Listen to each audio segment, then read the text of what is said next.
Can you just imagine if Bobby Roode were to win Money in the Bank? Oh gosh, that would be just absolutely glorious. Ladies and gentlemen, welcome to another exciting edition of The Game Changer. I am indeed Nate the Effing Great, going here live here on Spreaker.com, and these will be uploaded on SoundCloud as well as on YouTube, so be sure to check us out there.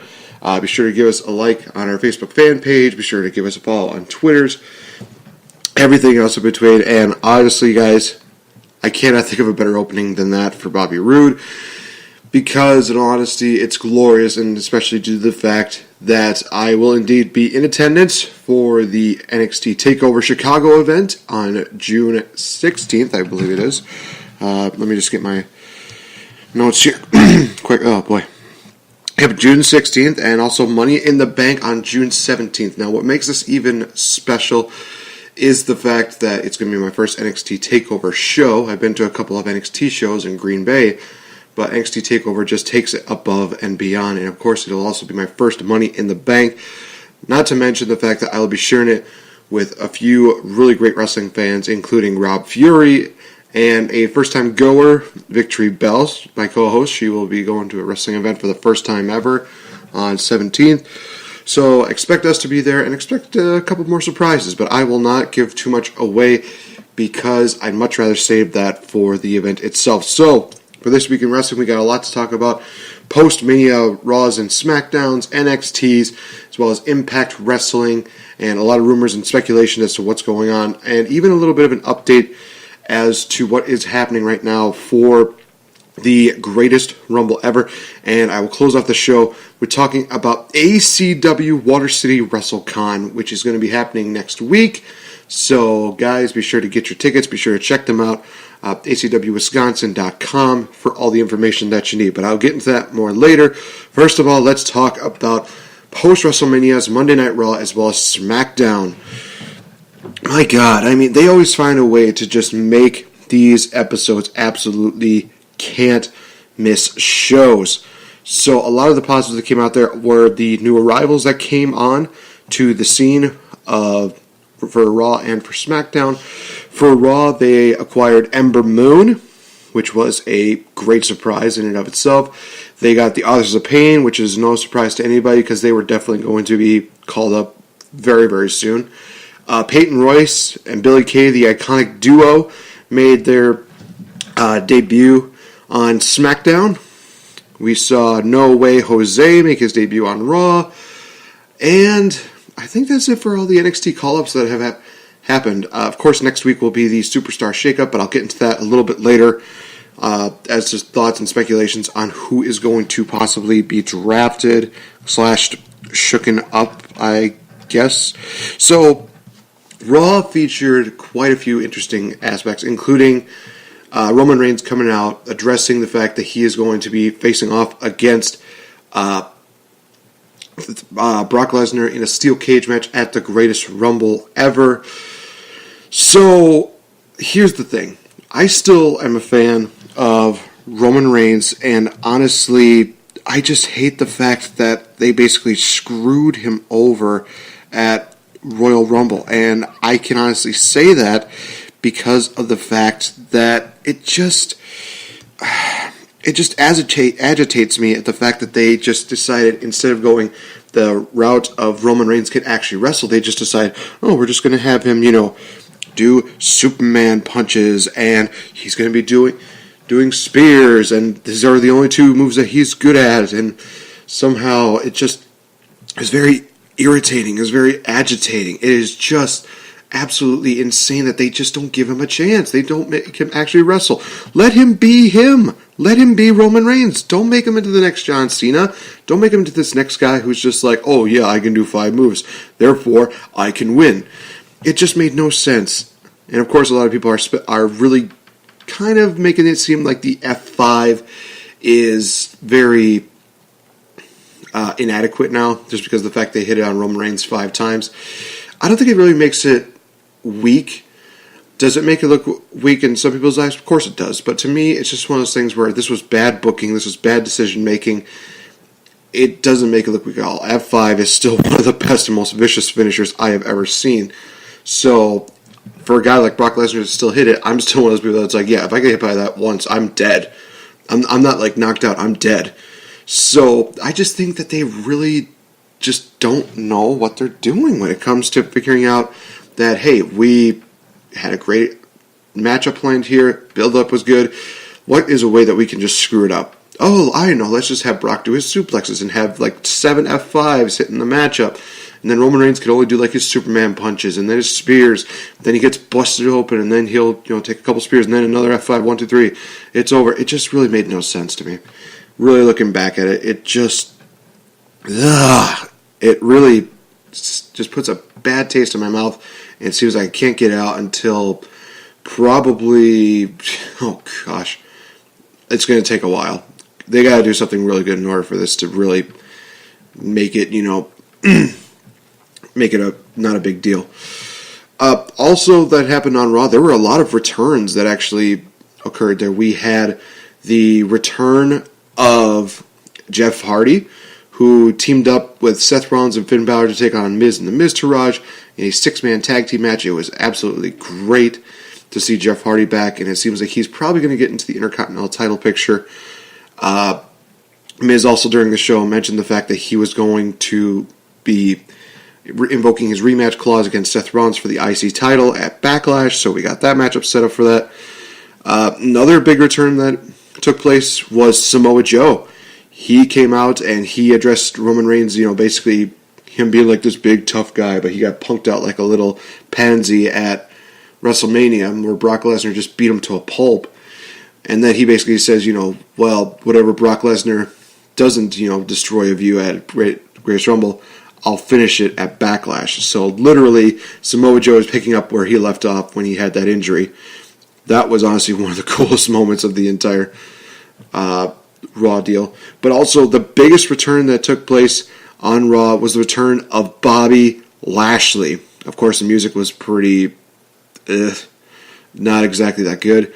But seeing Bobby Lashley back was absolutely amazing. I cannot begin to tell you how happy I was to see Bobby Lashley. It was one of those moments where you see him in TNA 1 minute, and then he goes over to Monday Night Raw, and you think to yourself, oh wow, this is actually really good. And a lot of people have to remember that Bobby Lashley has been a part of some pretty good matches in his career in WWE. He's a former United States champion, a former 2-time ECW champion, honestly probably the most, the most dominant ECW champion of, honestly, probably of all time, I would even say. Some people might disagree because they might say, Shane Douglas or Taz or maybe Sabu. I think Bobby Lashley was one of the most dominant champions that that really came out here. So it was really, really cool to see that. And was it at the expense of Elias? Well, of course, but what do you expect? Elias, has been doing really good at what he does, and he's also one of those guys who just really takes it to the next level somehow. Even when he's jobbing out, he just somehow makes it to the point where you don't forget it. I absolutely love it. I think he does just an absolutely fantastic job. So, great to see Bobby Lashley back. I'm trying to think if there was any other returns that took place here on Raw. No, I think that was it. I feel like if there was anybody else that was kind of stand-out-ish, that it would have popped up. But no, I think I got everybody there. So you got, Ember Moon going to shake up the women's division on Raw. We got Bobby Lashley, Samoa Joe, No Way Jose, Authors of Pain, Jeff Hardy. A lot of really great stars are coming up to the main roster. Now we go on to the status of the tag team division, since I did mention the Authors of Pain. They mentioned on Raw, Braun Strowman basically came to Kurt Angle and said, oh gosh, this was actually one of the funniest things about Monday Night Raw, where there was a time conflict between Braun and Nicholas, I should say. And the fact was that Nicholas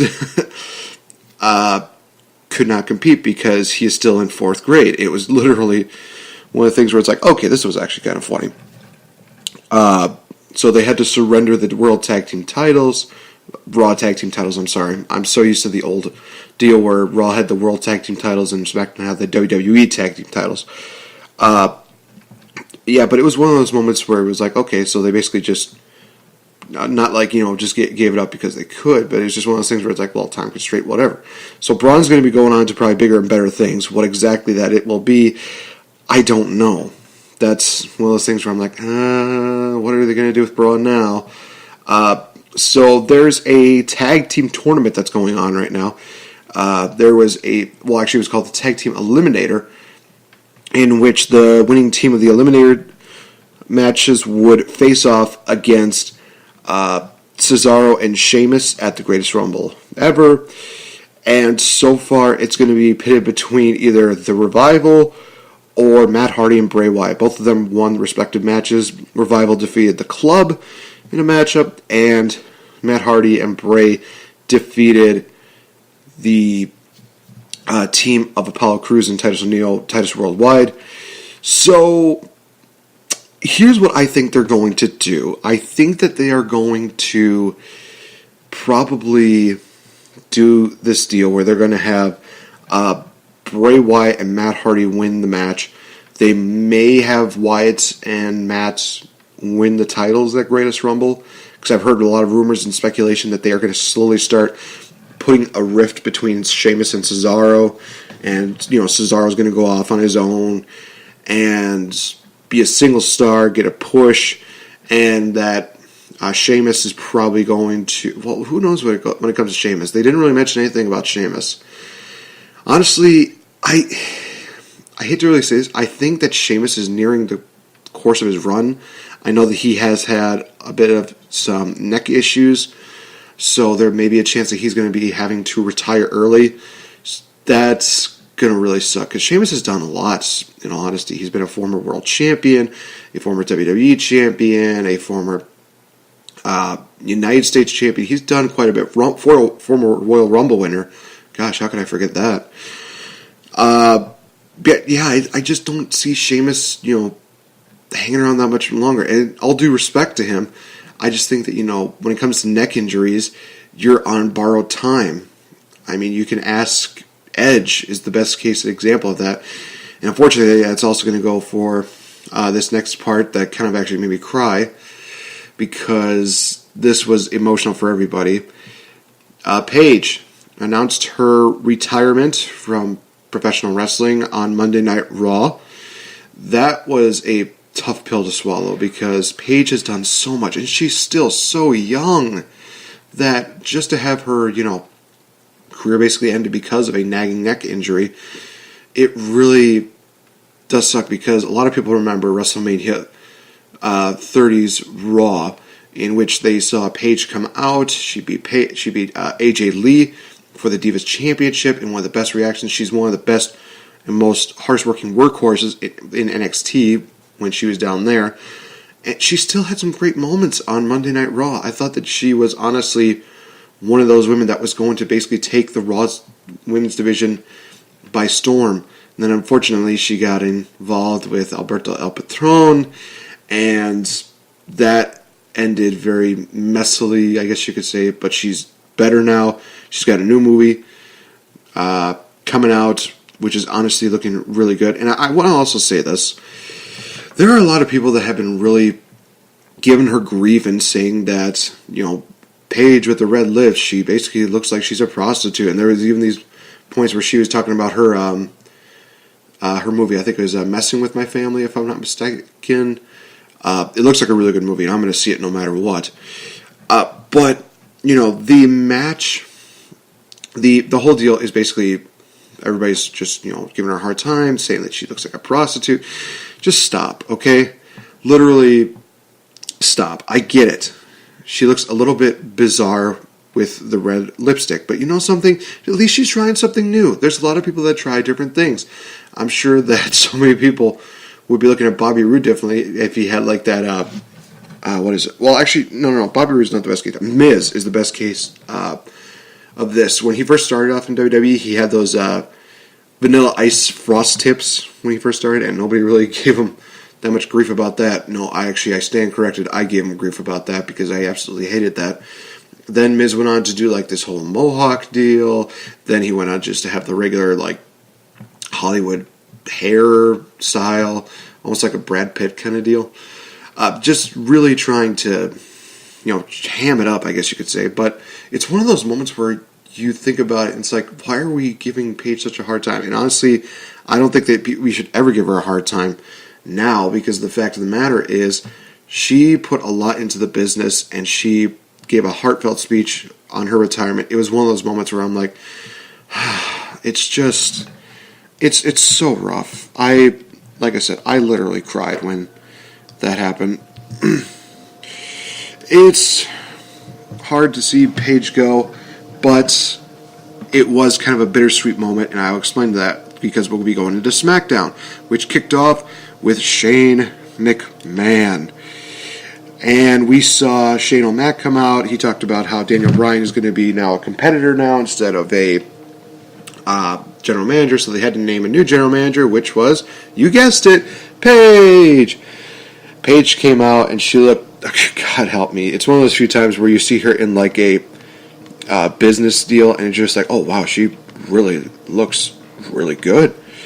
I was honestly very, very happy to see her not, be fully retired. She then came out and made the main event matchup between Daniel Bryan and AJ Styles. How can you, oh my God, how can you honestly say that that's not a great main event matchup that was going to get some numbers? So for SmackDown, the main thing that I got out of this was a lot of hostility on me. Well, not on me. I mean, okay, I was very angry at what happened. Okay, so Charlotte came out. She talked about her WrestleMania match with Flair, with how she had. Oh gosh, I can't even talk right now. She talked about her match with Asuka. There we go, and basically being the woman. Here comes the iconic duo. They come out and they beat down on Charlotte, and then we see. Why do you hate me so much? Carmella. She came out. She cashed in her Money in the Bank briefcase, and then she won the SmackDown Women's Championship. And a part of me died inside, because this just...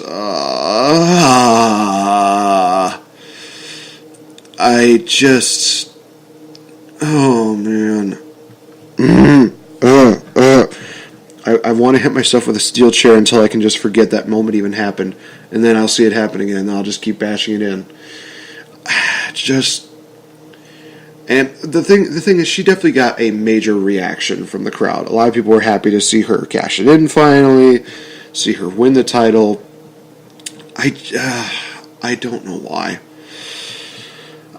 In a business retrospective, again, I don't know why this happened. I think, in all honesty, I would have much rather seen it cashed it in at WrestleMania.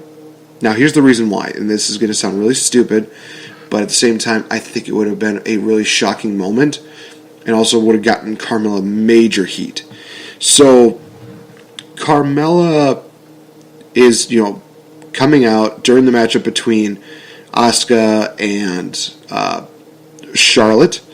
She comes out during the match, and she cashes in during the matchup, maybe even after.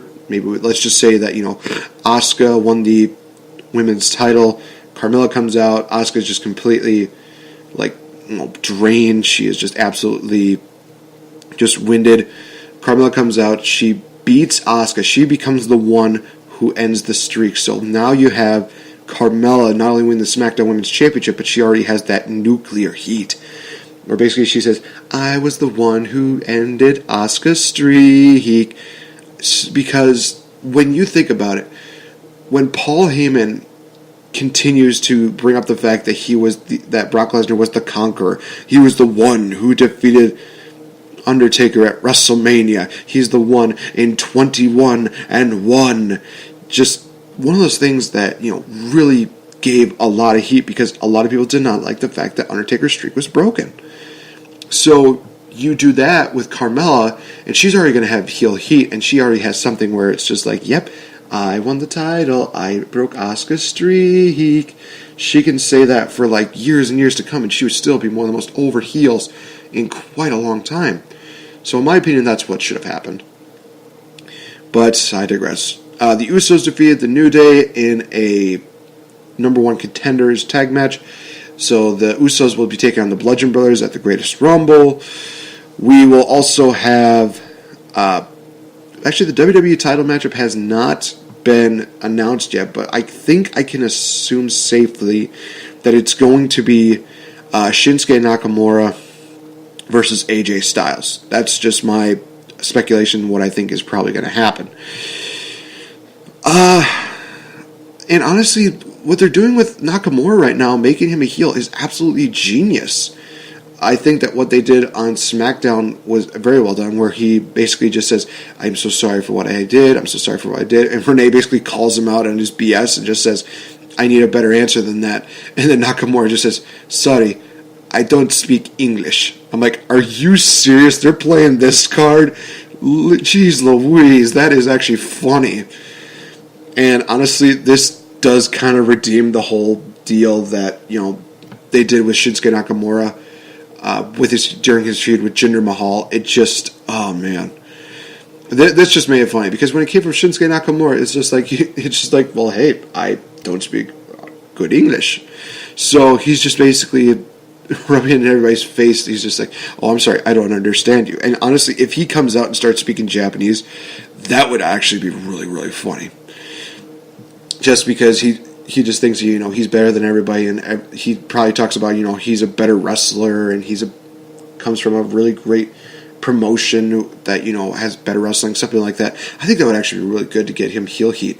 And another way that got him good heel heat was that he interrupted the main event matchup between Daniel Bryan and AJ Styles.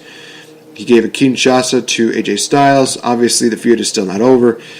It looks to absolutely be it's just going to be great. I am looking forward to how this matchup, goes down between the two of them. So now, with that being said, I'll talk about a little bit about NXT, and then we'll move on from there. I think then we'll go on to the Superstar Shakeup, because I had some people that actually mentioned what is it, mock.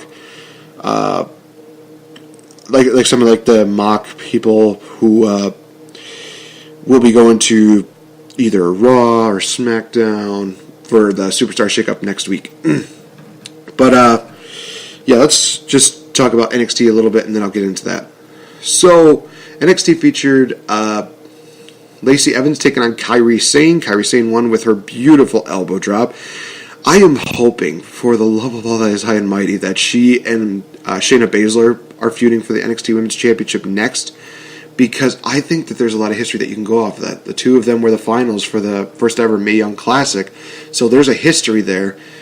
And honestly, I think that it would be really good to basically have Shayna Baszler come out, and she's basically just saying, you got lucky on me last time, but this time around, I'm more focused, I'm more ready to go, and I will destroy you, little Kairi Sane.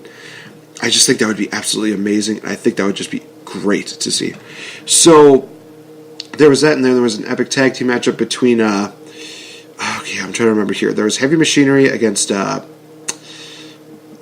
was like a Tito Stamboli and I'm trying to remember their names. What the hell? But anyway, this was a very interesting matchup, because the fact of the matter was, we saw the debut of War Machine, or as they call themselves, the War Raiders. They came out and they just cleaned house. They just beat the living hell out of everyone. It was absolutely awesome to see. So, and the fans were just, they were getting all happy. They were getting all crazy and cheering. They were chanting, War Machine, War Machine, War Machine. It was really awesome to see that.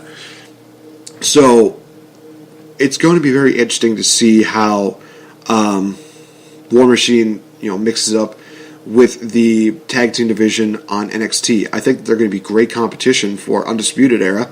Now that they've got Roderick Strong, it really is going to be a force to be reckoned with. And I can only assume that when Bobby Fish comes back, that's going to make that faction just absolutely nearly unstoppable, in all honesty, because Adam Cole has the North American Championship, Undisputed Era has the tag team titles.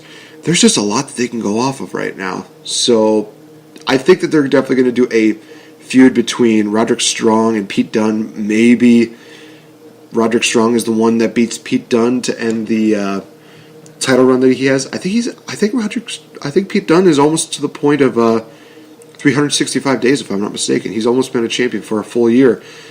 If honestly, I would actually have Pete Dunne beat the CM Punk streak. I would just keep him with the belts until I would say day.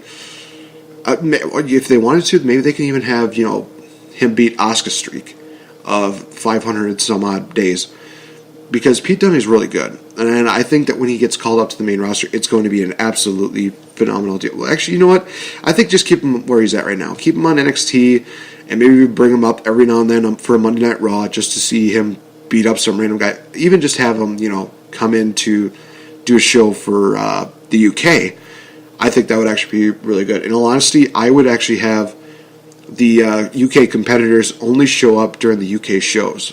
I think that would make the UK events that much more special, and I think that they would really draw in the money.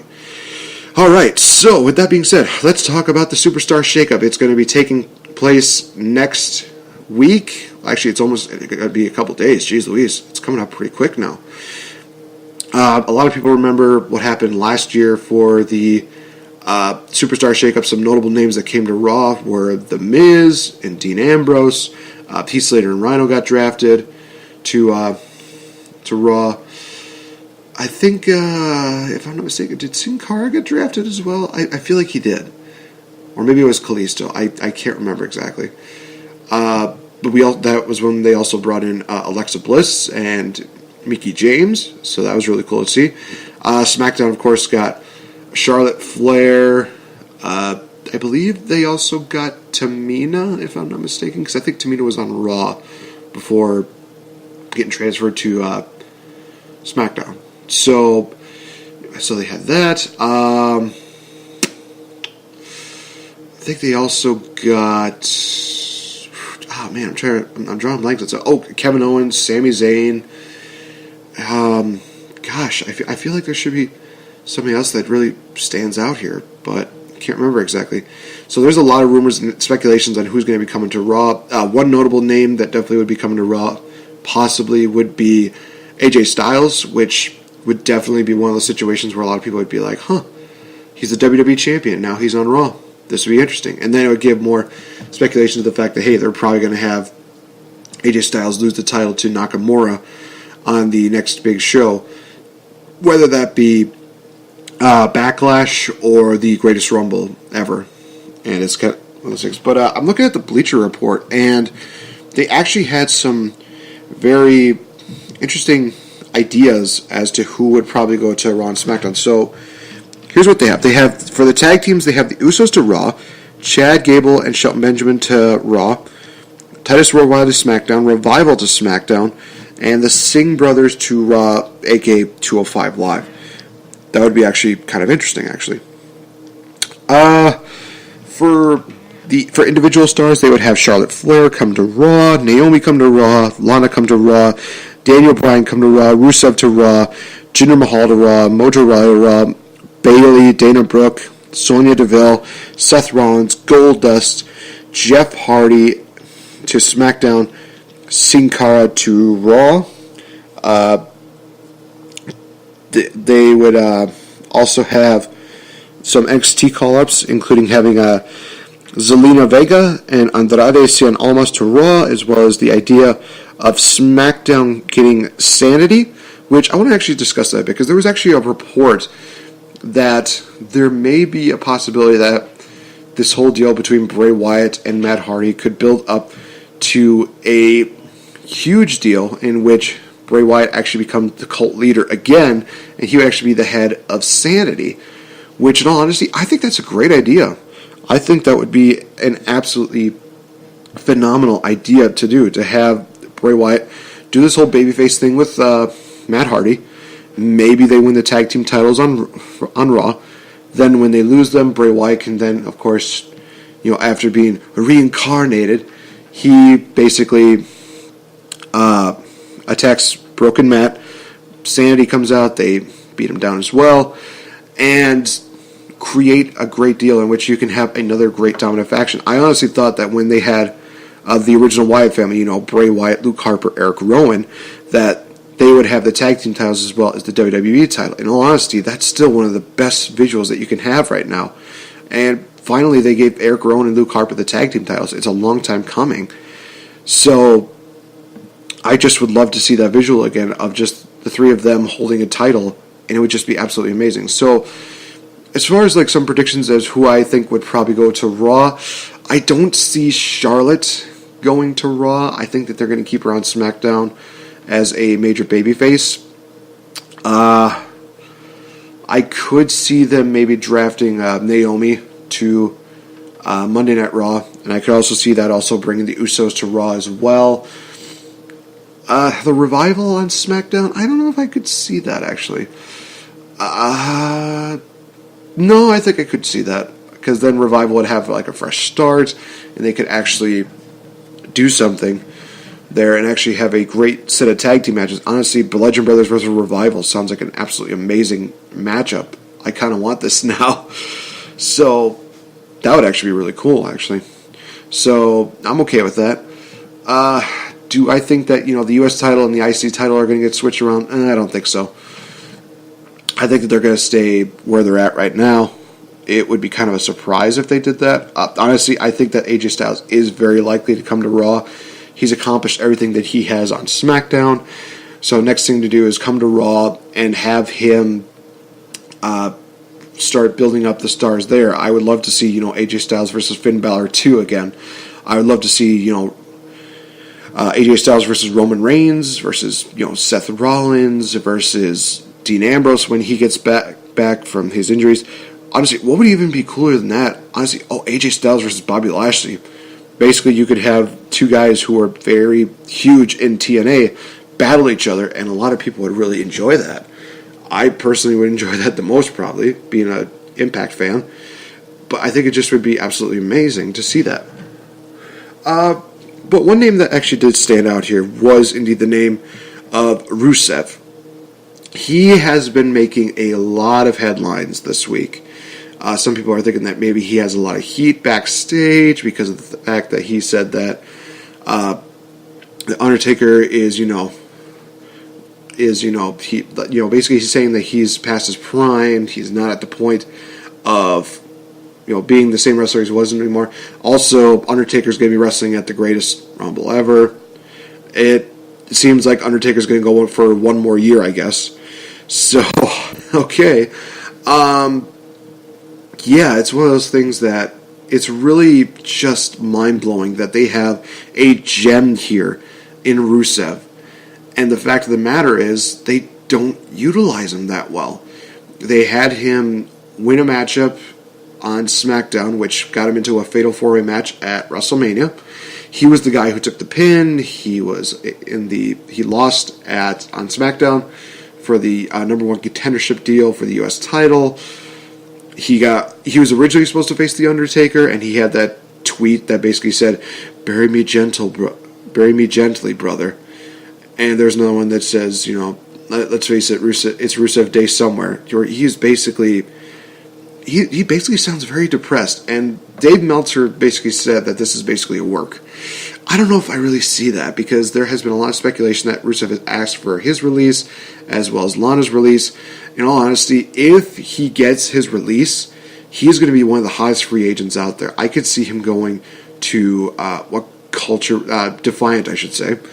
I could see him going to Impact Wrestling and being a major star there.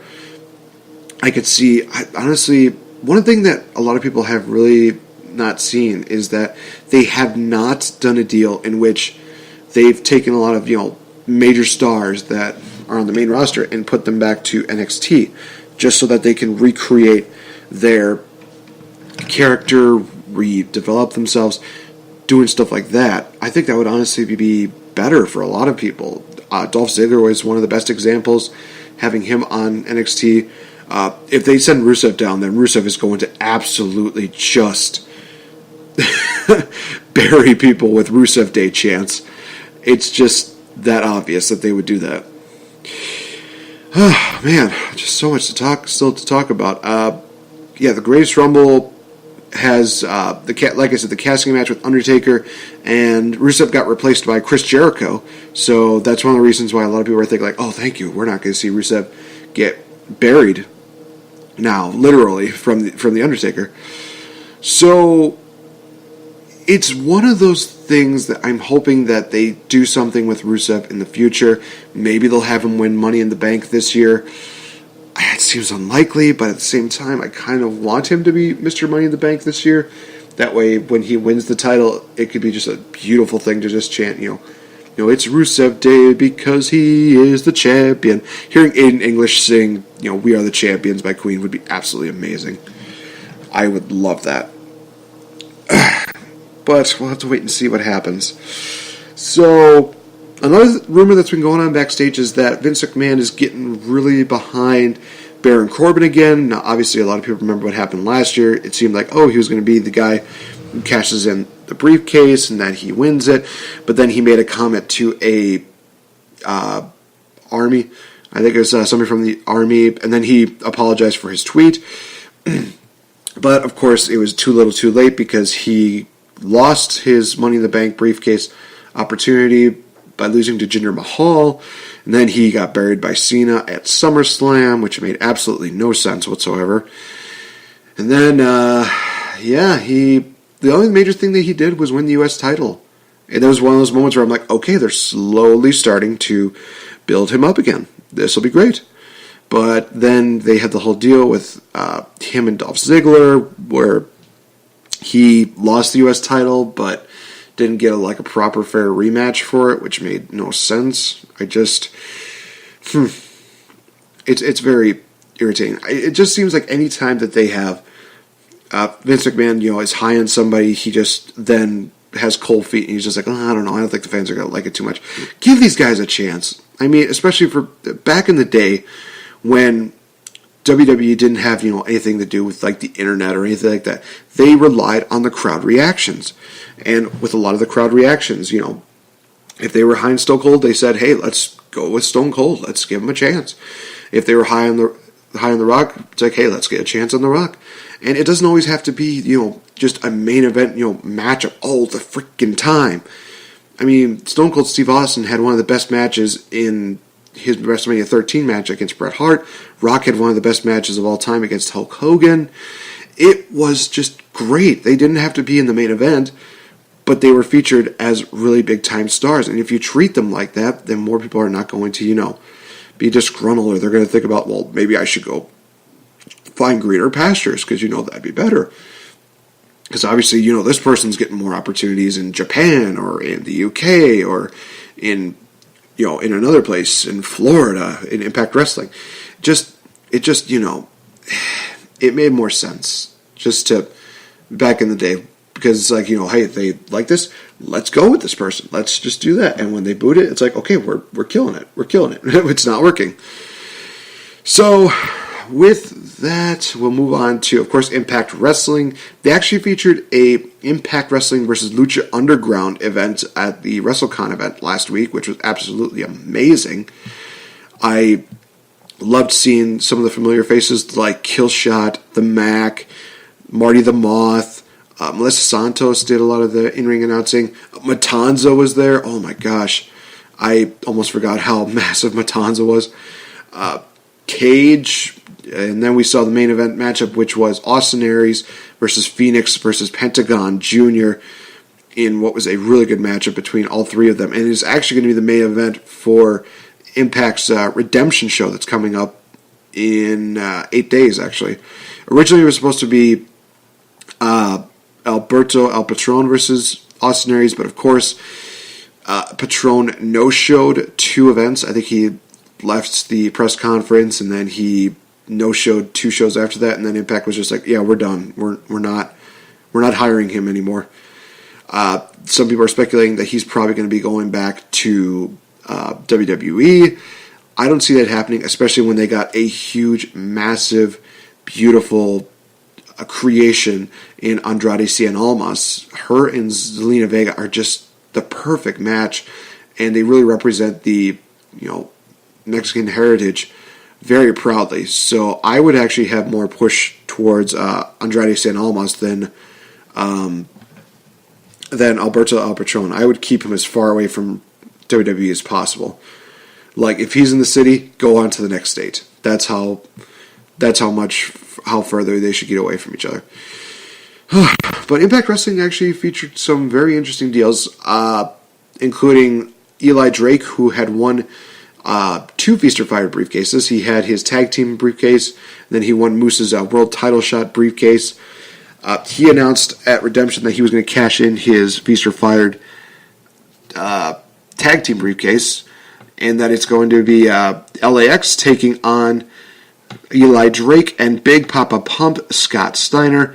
Steiner, of course, will also be at ACW's Watercity WrestleCon next week. So this is going to be interesting. He's going to be in Wisconsin on Saturday, and then he's got to go back to Florida and wrestle for the Impact Wrestling. So this is going to be very interesting to see how he does that. But I'm going to get into the ACW Watercity WrestleCon in just a bit. We also had Tommy Dreamer make his return. He prevented OVE from hurting Eddie Edwards and Moose. So at Redemption, we're going to see OVE versus Moose, Eddie Edwards, and Tommy Dreamer in a House of Hardcore match. That's going to be absolutely amazing. But the matchup that really stood out to me during this event was the Demon's Dance match between Rosemary and Taya Valkyrie. This was absolutely insane. These two women definitely made it no holds barred, no bones about it, that they were just going to just destroy each other. And the match ending was kind of scary, but when you look at a certain camera view, it doesn't seem as bad, but this was one of the risky spots to take. Rosemary actually hit I guess you could call it a rhino driver from the top turnbuckle onto Taya Valkyrie through a table. It looked very brutal. From a lot of standpoint, it looked like it was just one of those things where it looked like Taya Valkyrie was going to die. It looked like she was just going to get wrecked. But thankfully, you looked at one and it's just like, oh, okay, thank God, she's okay. She's okay. She didn't mess up her neck. She didn't get, absolutely destroyed. So, yeah, the match against Rosemary and Taya Valkyrie was absolutely amazing. So, definitely, I'm looking forward to seeing if this is the end of the rivalry or if they're going to continue it into Redemption. Honestly, I would love to see them fight in a cage, just to be honest. It would be just absolutely amazing to see that. So, from there, I think that's going to wrap it up for the whole wrestling deals throughout the world. Now let's talk about Watercity WrestleCon 2018. It is going to be an absolutely insane event. First row, second row, third row tickets are sold out. They were sold out actually within the first week, so this tells you how big of a show this is going to be. I was actually there last week when the main event was Ken Anderson, Mr. Anderson, defeating Joey Avalon for the ACW Championship. It was a great matchup. Also saw Sadist versus Kevin Thorne in a unsanctioned, no-holds-barred deal. Extreme Rules, I guess we could say. But yeah, this is going to absolutely be just amazing. A lot of the people that are going to be there, it will feature WWE Hall of Famer Jeff Jarrett, as well as the Hurricane and ECW legend, the Sandman. They will be there, along with a lot of other people taking pictures, signing autographs, everything like that. So definitely go check them out. So let's actually look at the card, and I'm actually going to go into my predictions as to who is going to win next week. I would have done it on Saturday, but also I remembered that Impact Wrestling has their show, as well as the Greatest Royal Rumble is going to happen next Friday, not this upcoming Friday, but the following Friday. So I wanted to save those two for next week, my predictions on those. So I'm just going to get the predictions done here as to who is going to win. But yeah, let's just get right into it. So right here, they have Delirium has the biggest challenge of their young careers as they take on the tag team Move, Swoggle and Colucci, Big Cat Chris Boger. I hope I said that name right. I apologize if I butchered it. And a mystery partner. So the question is, who is probably going to be the mystery partner? I could see them doing either Hurricane or Sandman. Jeff Jarrett would be a really good person to have there, but I just don't think he's going to be there in a wrestling capacity. I think he's going to be there, taking the pictures, doing autographs, having a little meet and greet, stuff like that. But I don't see him as a So I think it's going to be the Hurricane. As far as who I think is going to win, I think that they will probably have Delirium win. I just have a feeling that is what's going to end up happening. All right, so we have the all-night highlight, Peter Schwann's taking on the internet sensation Joey Ryan. Basically, a Dickplex City. Oh, God. Oh, man. This matchup is basically who has the better mustache and who has the sexier wrestling ability, I guess you could say. That's the best way I can describe this matchup.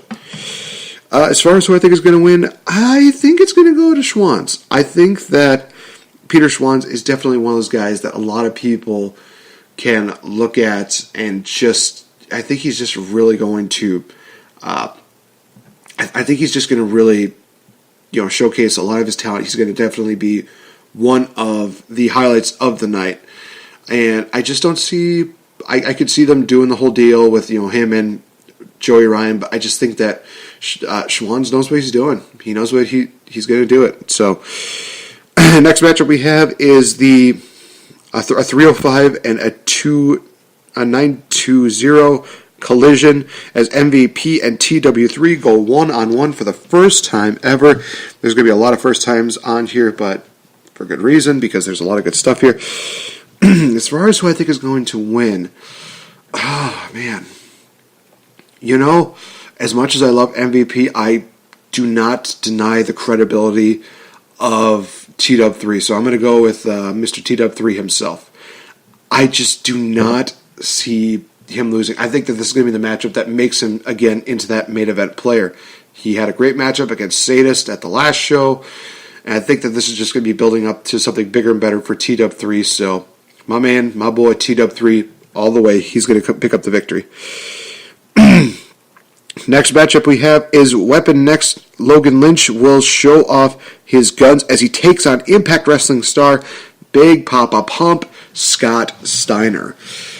This is another really tough one because you have Logan Lynch, who is honestly one of the most genetically stacked, gifted athletes that I have ever seen. And on the mic, in the ring, he definitely knows what he's doing. But also, it's Big Papa Pump, and I just don't see him going into Impact Redemption with very little to no momentum. So I think that Big Papa Pump is going to pick up the victory, but he is going to cheat. I think that Big Papa Pump is one of those guys who is a major dick in this industry, and I just do not see him losing. I think that he's going to cheat to win, which is not going to discredit Logan Lynch at all. It's going to make him actually probably look like a bigger star because basically Big Papa Pump, former WCW champion, had to cheat to beat Logan. So, like I said, I'm going with Scott Steiner on this one.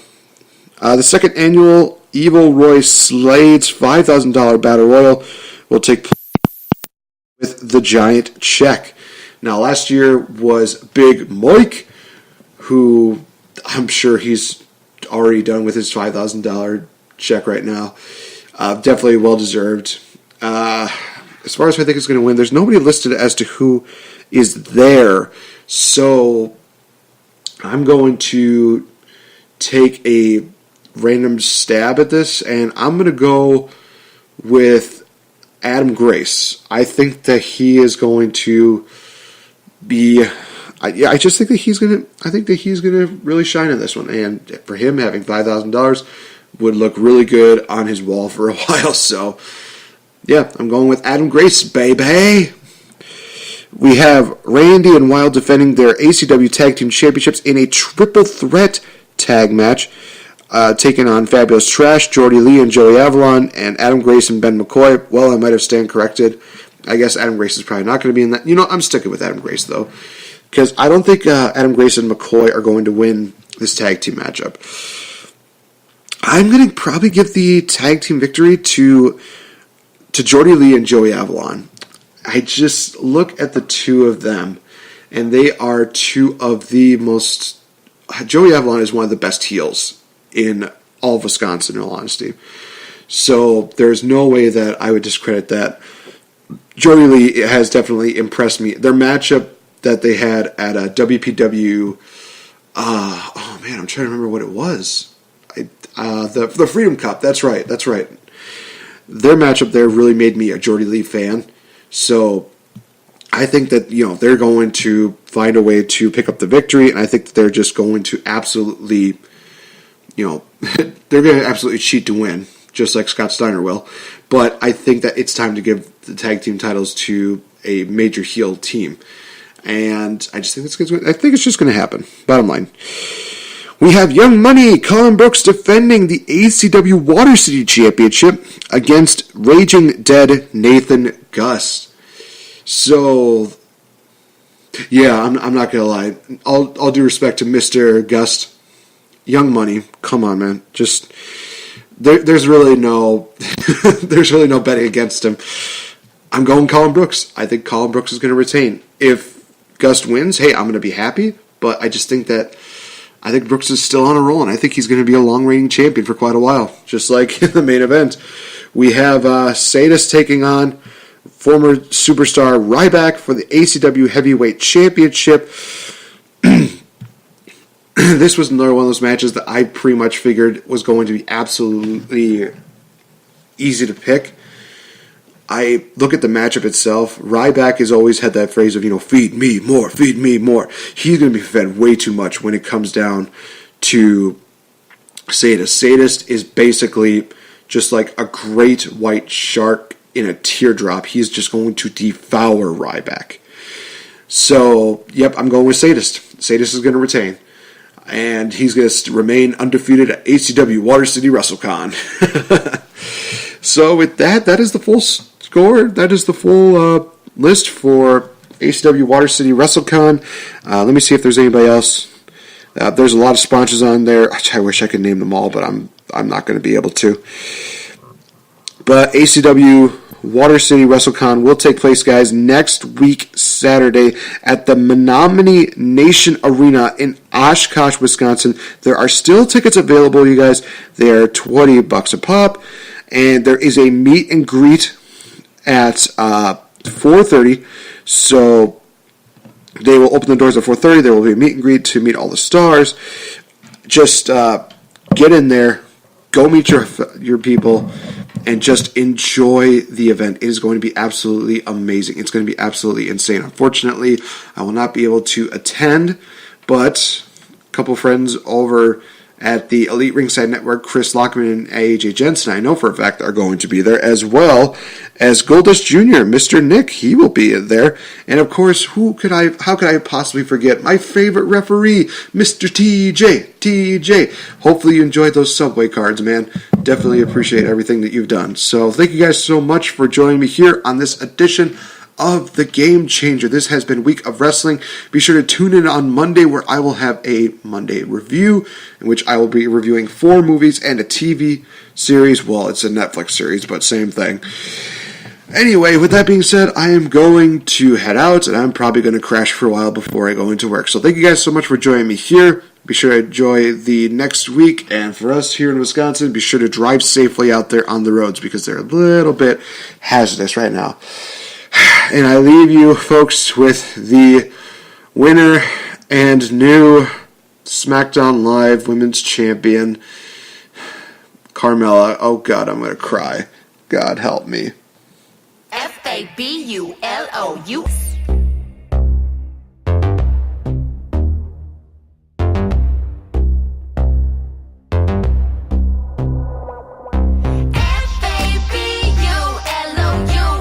Yes, diamonds on my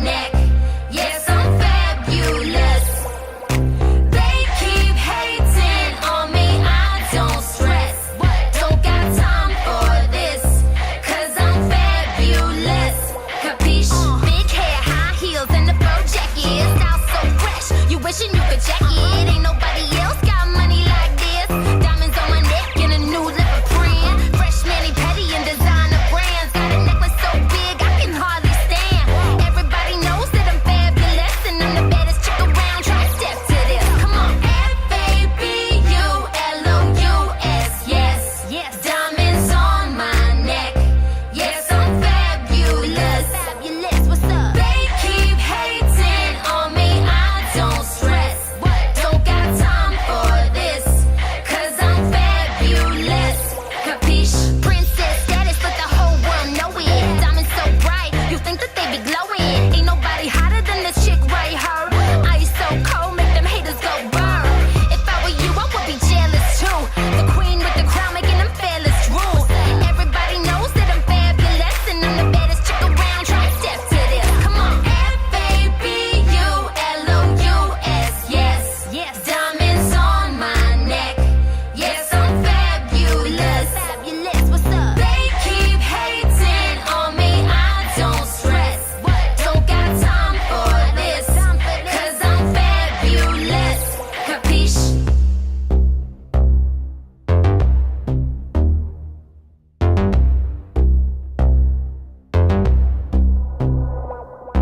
Big hair, high heels, and the fur jacket. Style so fresh, you wishing you could check it. Ain't no